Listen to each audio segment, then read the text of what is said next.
You're with Clement Manyathela. 7:02. Let's walk the talk. It's 25 minutes before 11 o'clock. So we started this series a couple of weeks ago where we look at South African wars or wars that happened in this country. We are almost at the end of the series, and we started by looking at the first Boer War. This is when we discussed the Anglo-Zulu War. So the first Boer War, then we discussed the Anglo-Zulu War of 1879, and then we discussed the second Anglo-Boer War. We looked at the Khoisan Dutch Wars, the Sekhukhune Wars. Last week, we looked at the Ndwandwe Zulu Wars, and today we're focusing on the Cape Frontier Wars, right?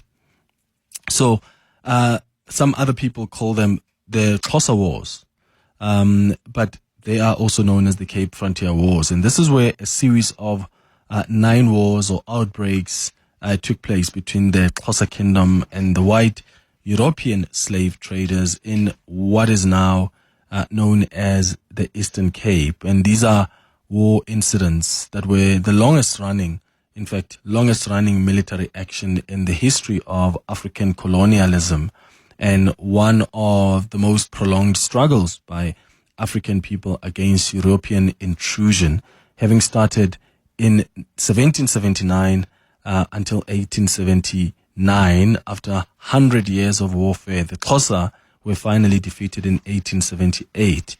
And without cattle, the grain stores being destroyed by the British, the people were starving. Where gunpowder and cannons had been unable to quench their spirit, starvation eventually ended that resistance. And this is when the wars ended in the annexation of Xhosa territories by the Cape Colony. Do you remember what happened with these wars? Do you remember what happened? And from what you have read, of course, with the Cape Frontier Wars, or the so-called Xhosa Wars, what was your reference point? I'd like you to share your thoughts with us on 011-883-0702, or send a WhatsApp on 072-702-1702. We're still trying to get a hold of our guest, Zolani Mkiva, who is the Chief Executive Officer of the Xhosa Royal Council and Cultural Advisor, who agreed to chat to us about this issue this morning. We're still trying to get a hold of him. He hasn't been answering, but as soon as he does, I will bring them on the radio. But I'm just also asking, what have you read about the Xhosa Wars or the Cape Frontier Wars? What do you remember about what you have read and what piqued your interest? Give us a call or send us a WhatsApp voice note. It's 23 before 11. 7:02. The Clement Manyathela Show. Let's walk the talk. 20 minutes before 11 o'clock. Let's bring in Zolani Mkiva now, who is the Chief Executive Officer of the Xhosa Royal Council and Secretary General of CONTRALESA, to talk to us about the Cape Frontier Wars. Mr. Mkiva, thank you so much for making time for us. Good morning.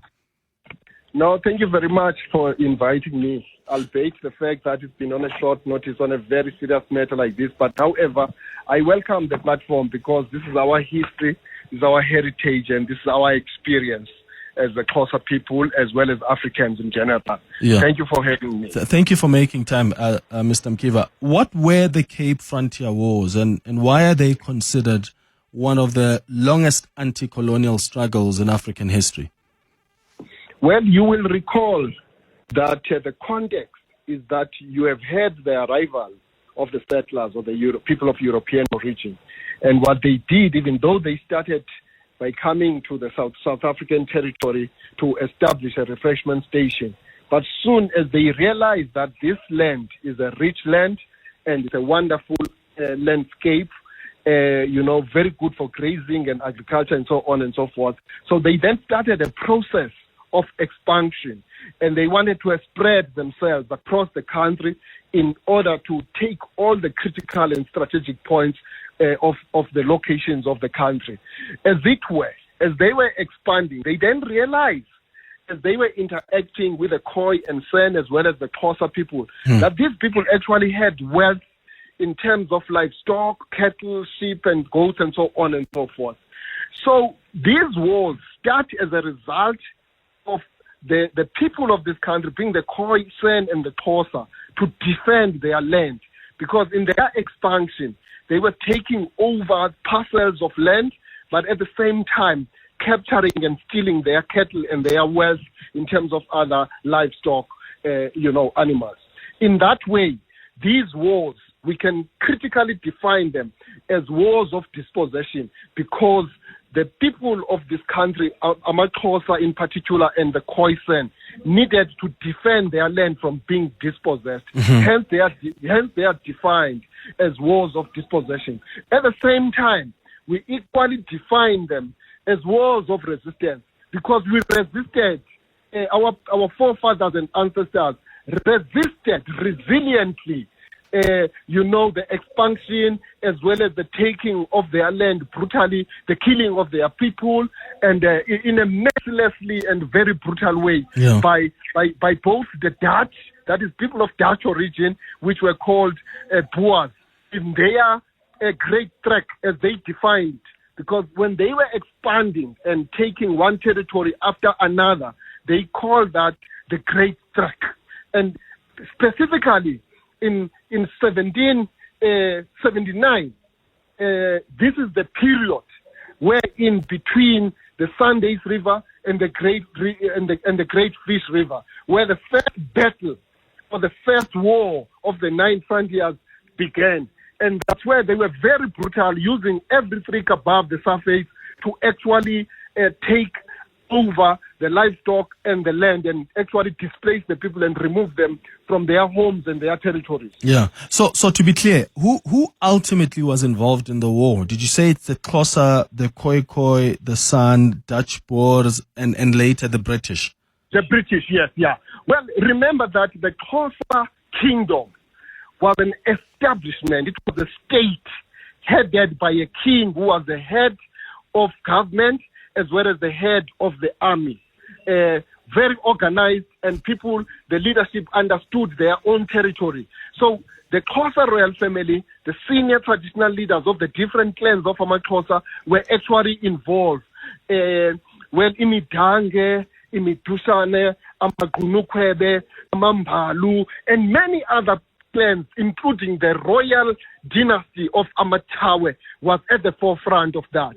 Then, because the Xhosas were also related to the Khoi and San people, not only by cultural terms, but also biologically, because there were intermarriages amongst them, and there was a proper interaction between their cultural communities, to the extent that when they were confronted by the enemies that were attacking them, they decided to have a strategic partnership and a strategic approach to counteract the attacking British as well as the attacking Dutch colonial, warlords.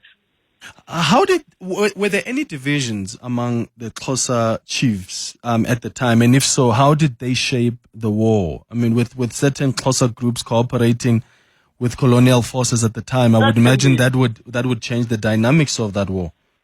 Remember that Britain, as well as other colonial, outfits like the VOC, the Dutch East India Company, have already gained experience elsewhere in their colonial approach. So when they were coming to South Africa at that time, they already learned on how to deal with the natives, if I may put it that way. And one of their strategies was divide and conquer. So what they did, besides using the gunpowder and the cannonize in attacking our people, they also infiltrated our society by making offers and virtues to some of our own people in order to divide and rule over us ultimately. So some people fell into that trap. People who love finer things in life were seduced with items that were material, like tobacco and many other things. A different type of tobacco, and little nonsenses, that people have never seen, from little things like combs as well as mirrors and so on. And they fell into that trap, and they were also promised gold and silver in that process.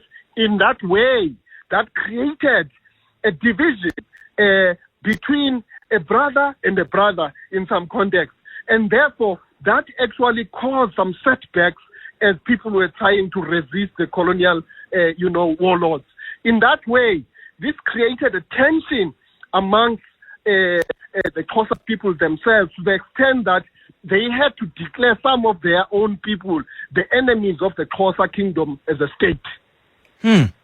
And what about the tactics of the Xhosa? Because what we've read about is how these colonialists build forts, they build like these military posts and signal towers along the frontier.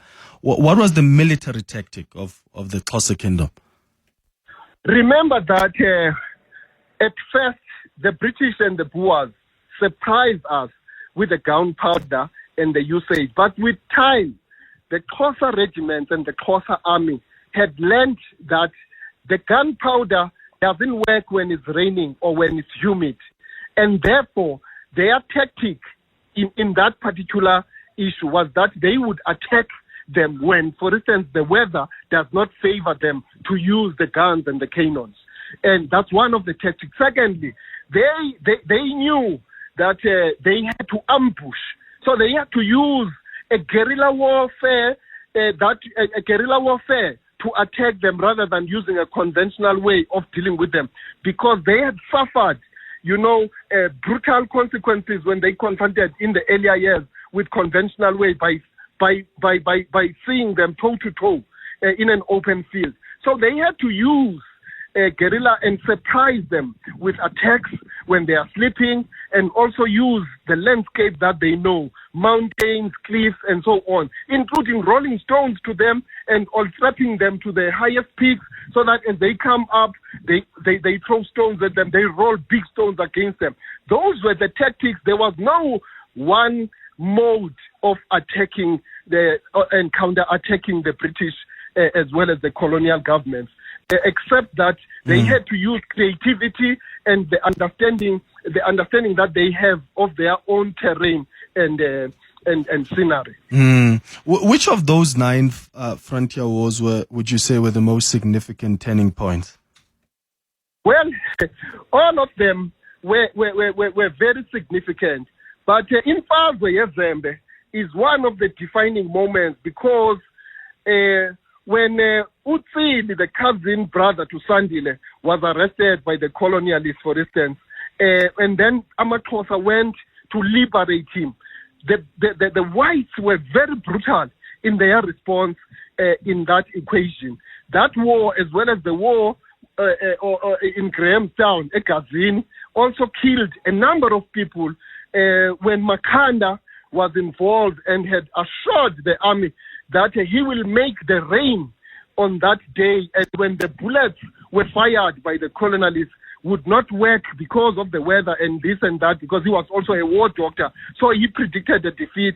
So Amaxhosa suffered a great deal in that war in the Grahamstown area as we know it today. But also, very importantly, the War of Yinsa in 1834 was actually very critical, because remember that King Yinsa was the head of state at that time, and for a longest period of time he had played the white people back and forth, to the extent that when they were demanding certain things from him, he would refer them to the right-hand house of Amaxhosa across the Khai, and then they realized out of that they were being played, and then they became very brutal, to the extent that by the time they actually captured King Yinsa and brutally killed him, they had actually massacred thousands of Amaxhosa and have taken thousands, if not hundreds of thousands of their livestock, and which left Amaxhosa poorer. And I want to make this point that as they conquered King Yinsa was killed in a very, very dehumanizing way. They cut off his private parts, and they cut off his ears, and they took off his set of teeth, and then ultimately we are told that they have taken their skull. They cut his head and took his skull to Britain before the Queen, before the throne of Britain, to actually give that as a throne, because the killing of Yinsa was an ultimate a sore point for Amaxhosa, because he was a spiritual leader of his people, he was a political leader of his people, he was a cultural leader, and the military leader was actually the commander-in-chief, attributed as one of the most brilliant legendary kings of Amaxhosa. So his killing was actually a drawback for Amaxhosa and a disaster for the nation. Sure. What a story. What role did starvation play is that what played a bigger role in breaking the Xhosa resistance? You are asking a very important question. After the killing of Yinza, of course, the British colonial government pursued their offensive against Amaxhosa because they wanted to finish them off. They followed up on Yinza's son, Sahili, and pursued him. And he had to run and rule his community in hiding, as it were. But the Xhosas didn't give up. So when the British realized that these people are stubborn and they are not prepared to back down, they then decided to employ a psychological warfare. Now, at that time, you will recall that they had already understudied the Xhosa culture as well as the belief system of Amaxhosa and their spirituality, and including the language. So we believe that what has become known as the cattle killing, which started off with some mystic, Nongause as well as Nonkosi, because there were two girls. There was Nongause on the other side of the Transkei, and Nonkosi on the other side, which was known as Ciskei in the recent history. So these two girls sort of had this communication that looked very authentic, that they had been approached by ancestors that then communicated a message to them that they must deliver to the royal palace to say that people on a certain day, a sun will rise as usual from the east, but when it reaches midday, it will reverse and go back where it came from. And on that score, the white people will be washed away by the sea, and the stability of Amaxhosa and society at large will come back to its normalcy. This was a trap. It also divided the people. And it worked in the national side, because others believed this storyline of Nongause, that people must slaughter their cattle, must slaughter their livestock, they must burn their fields and burn their reserves, in their cellars. And this will then lead to the return of normalcy in their society and the defeat over the colonial powers. This caused a major starvation and famine, which led to the death of many, many, many people, even though others did not believe that because there were those that were called Amakola and others Amagogonya in this instance. But that damage was done because so George Gray was the mastermind behind this nonsense.